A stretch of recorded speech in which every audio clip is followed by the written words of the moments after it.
Student, hope you will be fine. Today we will study about the accessing structure members. Structure के members को किस तरीके से access किया जाए वो हम आज देखेंगे एक प्रोग्राम के थ्रू। मैंने आपको बताया था कि स्ट्रक्चर के मेंबर्स को एक्सेस करने के लिए आपको सबसे पहले स्ट्रक्चर वेरिएबल को एक्सेस करना पड़ता है। उसके बाद में हम एक डॉट ऑपरेटर लगाते हैं और उस मेंबर तक हम पहुंचते हैं जिस मेंबर को मैं एक्सेस करना चाहता हूं, या फिर वैल्यू को मैं एंटर करना चाहता हूं, या फिर उसकी वैल्यू को मैं फैच करना चाहता हूं। तो किसी भी मेंबर को एक्सेस करने के लिए structure variable dot member name, ये सिंटेक्स है जिसका कि आप यूज़ करते हैं। तो स्टूडेंट्स, सबसे पहले हम यहाँ पर string.h हेडर फाइल को हमने इंक्लूड किया। आपको यहाँ पे stdio.h फाइल को भी इंक्लूड करना पड़ेगा।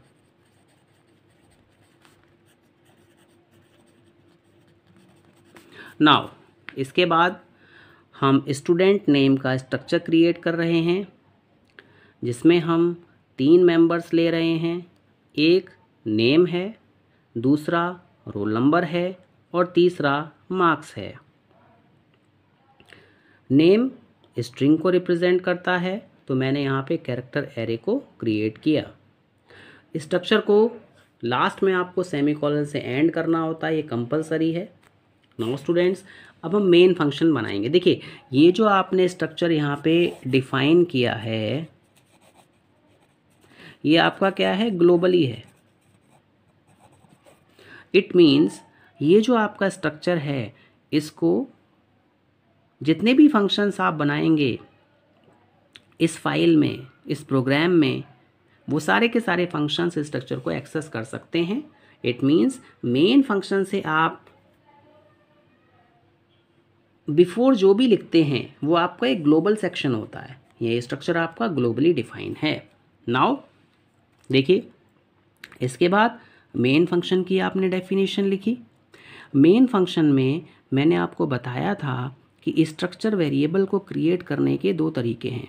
एक तो आप डायरेक्ट यहाँ डेफिनेशन में इसको यूज़ कर लीजिए, दूसरा हम टैग नेम का यूज़ करके वेरिएबल्स को क्रिएट करते हैं।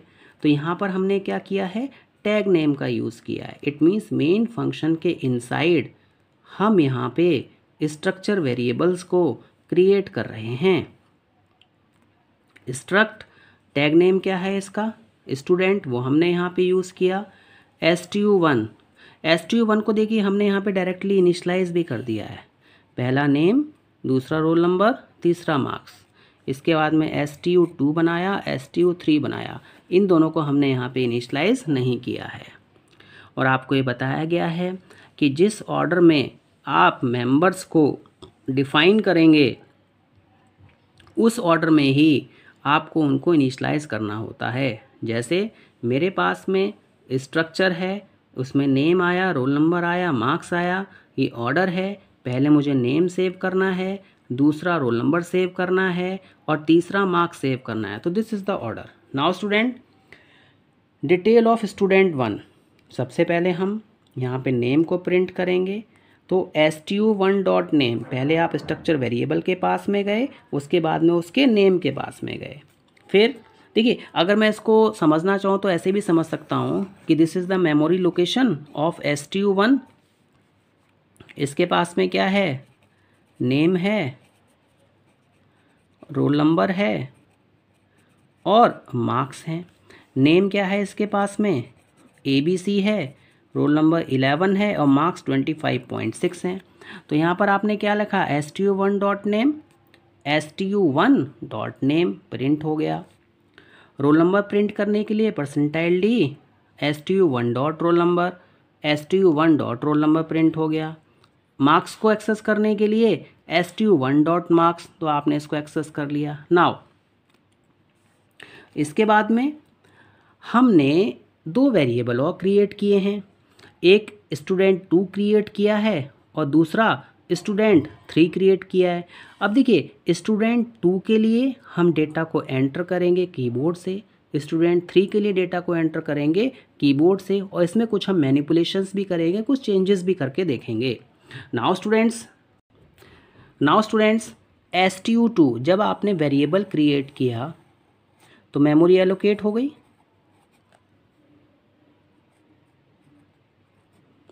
बट यहाँ पर ये सब चीज़ वैकेंट है, इसको आपने नेम नहीं प्रोवाइड किया है, इसको आपने रोल नंबर नहीं प्रोवाइड किया है और इसको आपने मार्क्स नहीं प्रोवाइड किए हैं। तो हम यहाँ पे एंटर करेंगे printf enter name of student two का नेम एंटर करना है।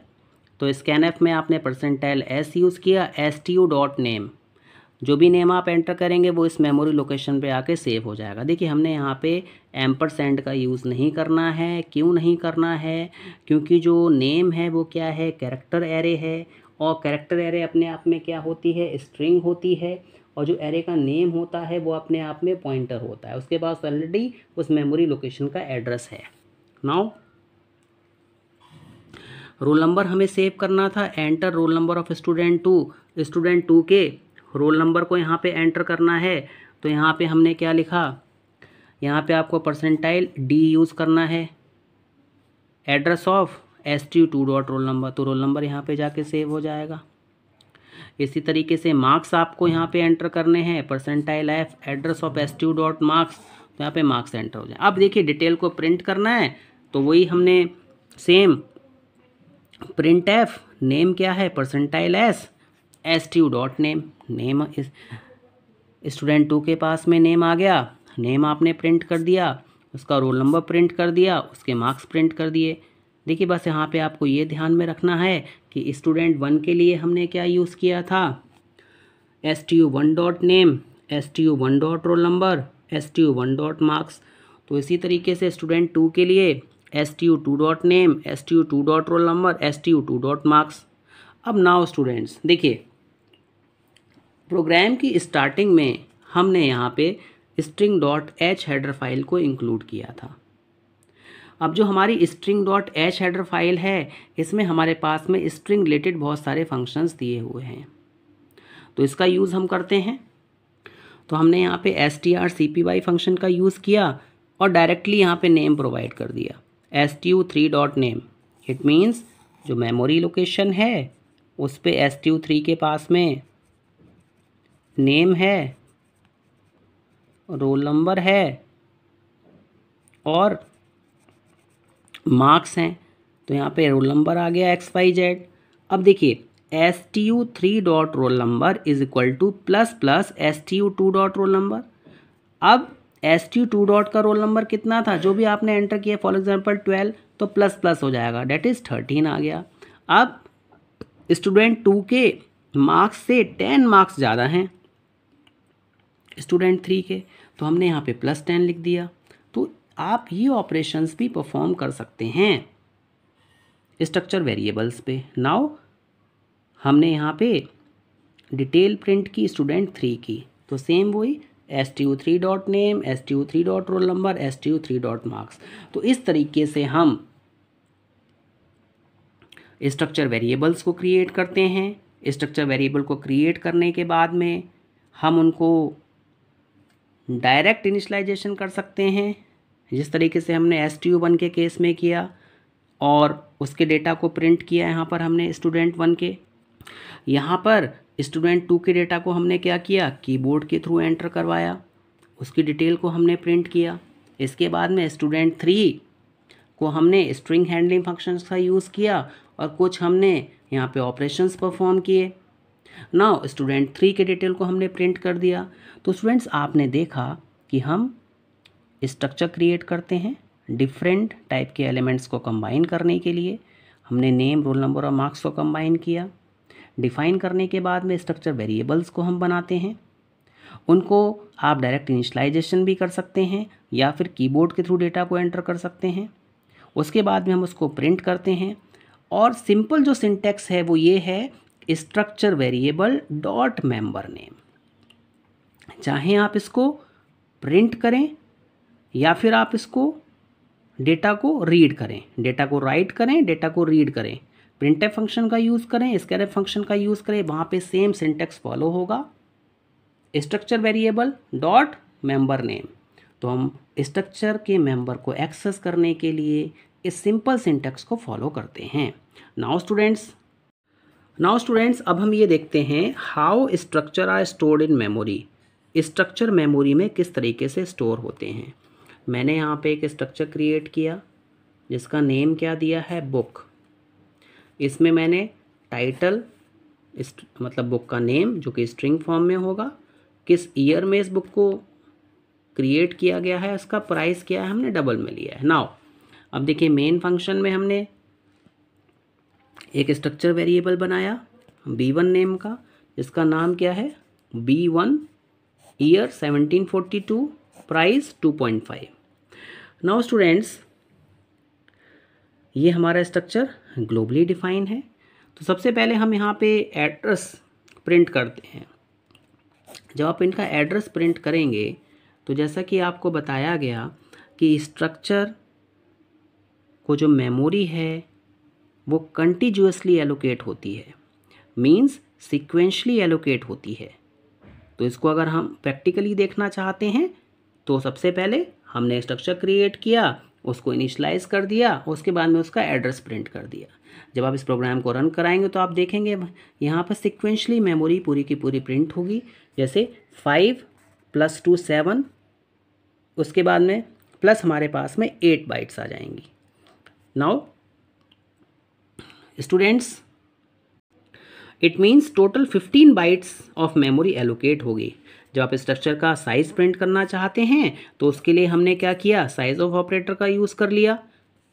मैंने आपको बताया था कि स्ट्रक्चर को साइज है वो उसके मेंबर्स पे डिपेंड करता है। तो total size of the structure अगर आप फाइंड आउट करना चाहते हैं तो आपने यहाँ पे क्या किया, साइज ऑफ ऑपरेटर यूज़ कर लिया, वेरिएबल को पास कर दिया, तो जो भी इसका साइज होगा वो यहाँ पे प्रिंट हो जाएगा।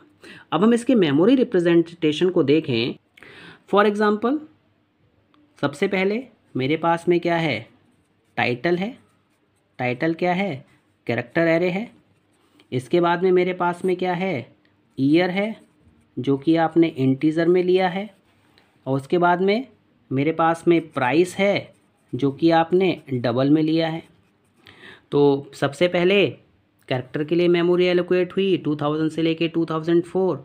उसके बाद में ईयर के लिए 2005 2006 क्योंकि 2 बाइट लिया गया है 32 बिट ऑपरेटिंग सिस्टम के लिए। उसके बाद में डबल के लिए 8 बाइट। तो यहाँ पे जो भी मेमोरी एलोकेट होती है स्ट्रक्चर के लिए वो क्या होती है, सिक्वेंशली होती है। जितने भी मेंबर्स होते हैं वो कंटिन्यूअस मेमोरी लोकेशंस पे सेव होते हैं। Hope you have understood this lecture. Thank you very much.